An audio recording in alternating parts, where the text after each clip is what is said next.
Welcome to home chefs home cooking. आज अपन बनाएंगे झटपट south Indian style coconut chutney. तो इंग्रेडिएंट्स नोट कर लो दोस्तों फटाफट। यहाँ मैंने लिया 1 कप दालिया, 2 cups desiccated coconut, 2 green chillies और नमक। फिर मैंने मिक्सर लिया जिसमें मैं डाल रहा हूँ 1 कप दालिया followed by 2 cups desiccated coconut. तो जी हाँ दोस्तों, ऐसा कोई कंपल्शन नहीं है, ऐसा ज़रूरी नहीं कि गीला खोबरा ही चाहिए, गीला कोकोनट ही चाहिए। हम कोकोनट चटनी जो घर में मटेरियल अवेलेबल है उससे बनाएंगे। उसके बाद जाएगा 2 ग्रीन चिलीज़ और नमक स्वाद अनुसार। दोस्तों नमक थोड़ा सा कम डालिए, चटनी खारी हो जाती है।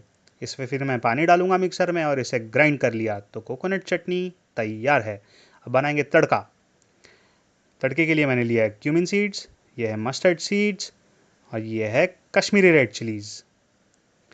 फिर मैंने एक छोटे से बर्तन में तेल गरम किया जिसमें जाएगी मेरी मस्टर्ड सीड सबसे पहले, उसके बाद जीरा, क्यूमिन सीड्स, उसके बाद कश्मीरी रेड चिलीज़।